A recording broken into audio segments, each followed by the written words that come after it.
What up, guys? I just wanted to make another video about hash, because it's one of my favorite things and it's probably the most versatile of cannabis on the market. Really love hash. I'm an avid hash smoker, I would say. That's probably why my voice is so excuse me. So, I'm gonna start off with a dab, and then I'm gonna go into talking a little bit about hash. I'm probably gonna do some bong rips too, because I got my Baymax right here. Alright. So, here's some Fire OG for you guys. Cheers, fam, and we'll get to talking about some hash in a second.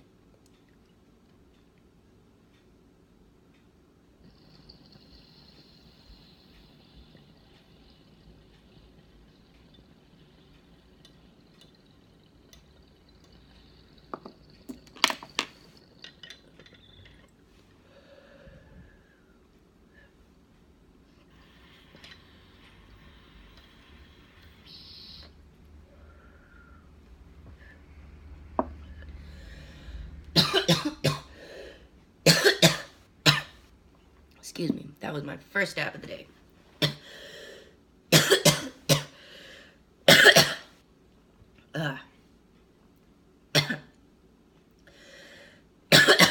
Sorry, that was really hot. Oh.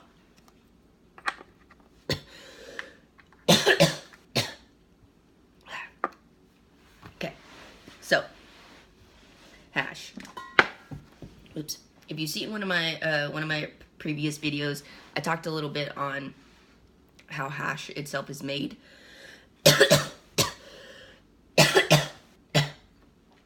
That dab killed me.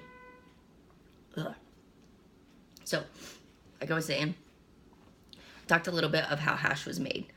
So the process of making hash basically involves cold water or dry ice. And the finished product you get is anywhere between a dark brown and a light brown color. Sometimes it's powdery, sometimes it's sticky. Depends how good the quality of the hash is and how good the quality of the plant that is run in for making the hash. Oh my gosh. Okay, so what can hash do? There's so many things you can do. Like I said, it's probably one of the versatile pieces of concentrate on the market right now. Because it's non-solventless, there's really no other chemicals that you have to worry about because it's only made with water or dry ice. Two, you can do so many things with hash. Not only can you smoke it as is, you can cook with it, you can make a tincture out of it, or if you're feeling really desperate, like people during the Vietnam War, you can straight up eat it. By doing that, by eating hash, you're basically ingesting a lot of THCA, which is the acidic form of THC. This basically does not activate the psychoactive part of the THC, because delta 9 THC is what gives you the high. THCA, however, does not give you the high, but in fact it's more like CBD, to where it gives you a lot of the therapeutic effect of the medicine without giving you the psychoactivity of it. So it's amazing. I would actually probably suggest making tinctures out of it, if possible, out of hash. So you can get a lot of relief through the day without getting high and being dysfunctional at whatever you're doing. Excuse me. I have not delved into making tincture with hash, but I probably could. I know with making a tincture out of regular flour, 1 ounce of oil, whether it be coconut oil, vegetable oil, olive oil, whatever you want to use, to 1 gram of flour. So 1 ounce of oil to 1 gram of flour. You let that seep for 24 hours. After that, you drain it, and your end product is going to give you basically a THCA tincture that you can use pretty much all day, again, without no psychoactivity. And how to judge the milligrams on the tincture would be to look at the percentage of your nug. So if you bought a 17% THC nug from your store, and this is where testing comes in, because things really do need to be tested for the buyer's education, for the consumer's education, for everybody. Everybody, I feel like, should have access to these things, and that's why they should be done.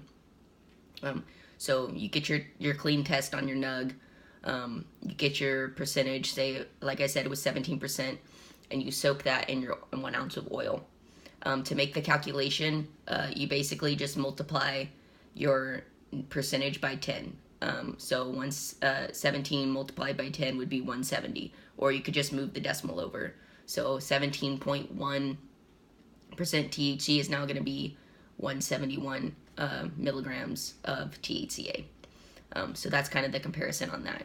Like I said, I don't know how to do it with hash, but I probably could figure it out. Basically, it's probably the same thing, because except you could probably leave the hash in there because it would just mix in pretty well. And two, it would give you a way higher percentage. So normal hash tests anywhere between like 40 and sometimes you can get it to 60%. And obviously, when you do your conversion, you're going to have anywhere between 400 to 600 milligrams per 1 ounce versus your 170. So depending on your tolerance, you could probably do it that way.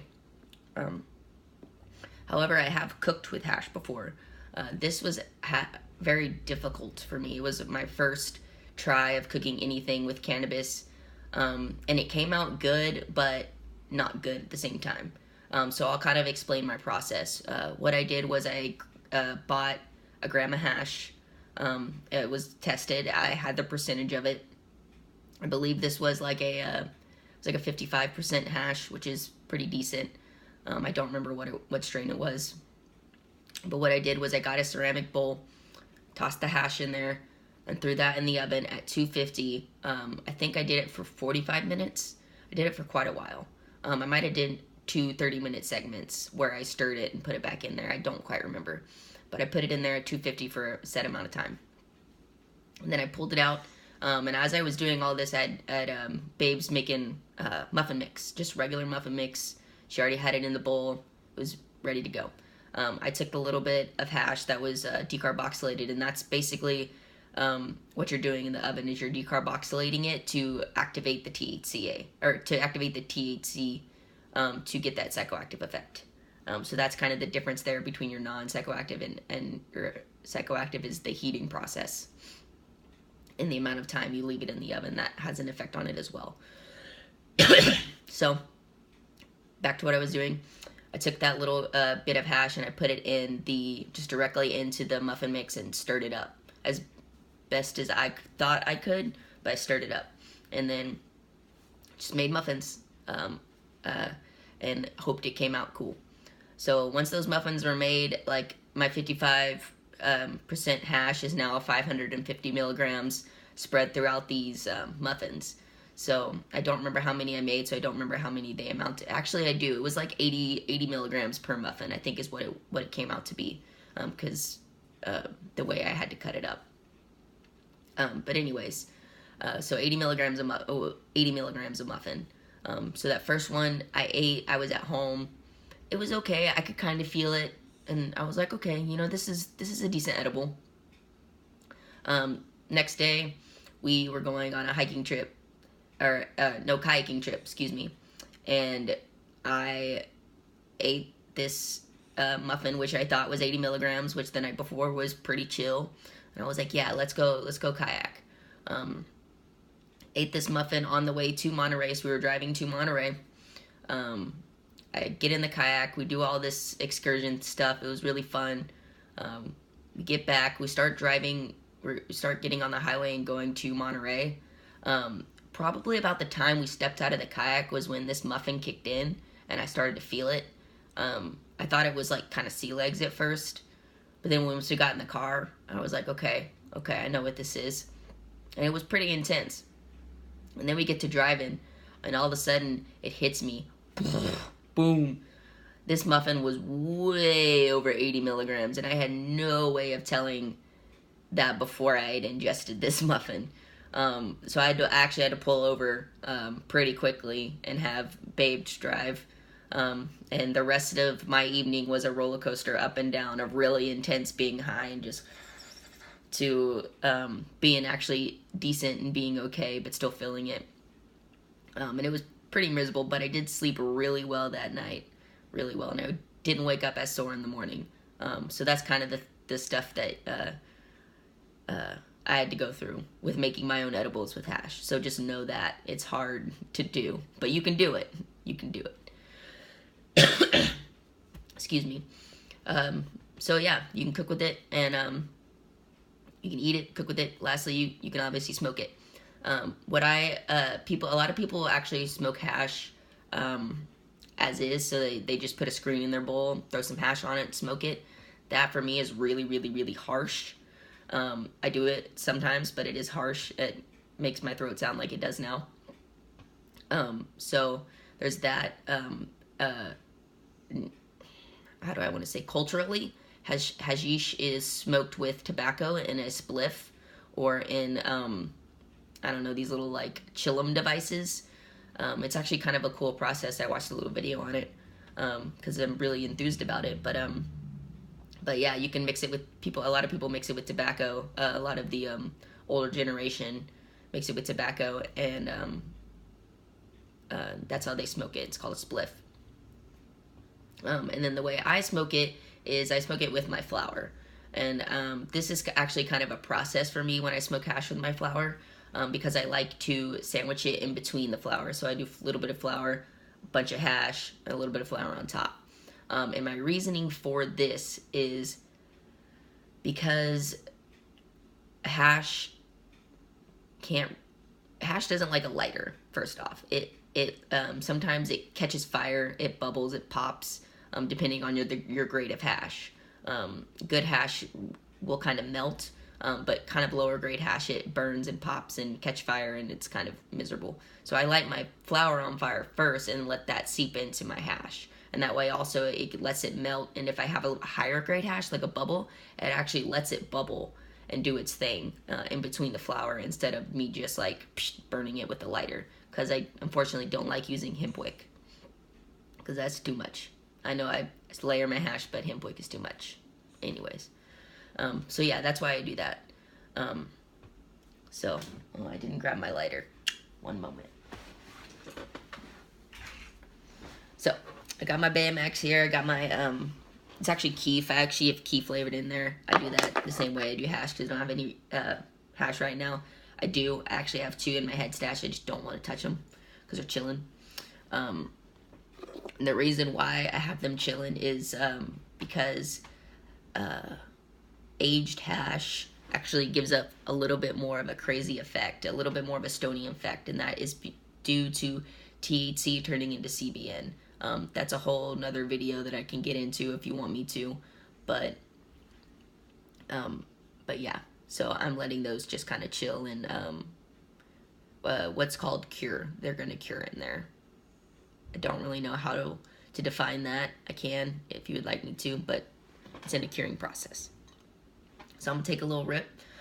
Before that, I'm going to discuss, I have a little, it's a little glass container that used to have hash in it, that I always keep a bunch of these around, and I use these to put over my bowl after I'm done taking my hit. And the reason why I do this is to stop all of the fire activity that's going on in there, because I don't want my stuff to sit there and burn. I don't have all the money in the world to just go buy more and more and more of this, so I don't want it to burn in my bowl, and I want to savor everything. So I carb it, cuts out all the heat that's going on, stops it from burning. That way I can enjoy the next hit, and I don't smoke a lot of ash, which is nice. So, cheers fam, this is Baymax. Here's a nice bowl.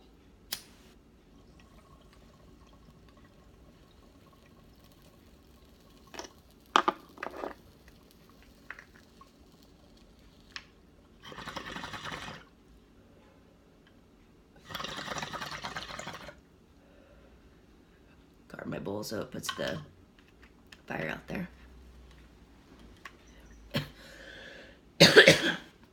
Okay guys, so since it's getting quite a long video, I'm not going to sit here and talk your ear off, but I really do enjoy hash. So I hope you enjoyed this video, And if you didn't notice, the Golden Girls have been playing the entire time behind me. You're welcome. So, hope you guys have a good rest of the week. It's actually Saturday, so a good weekend, whenever you watch this. Please leave comments and topics for other videos for me below. And I hope you enjoyed this. You guys have a good one. Austin out.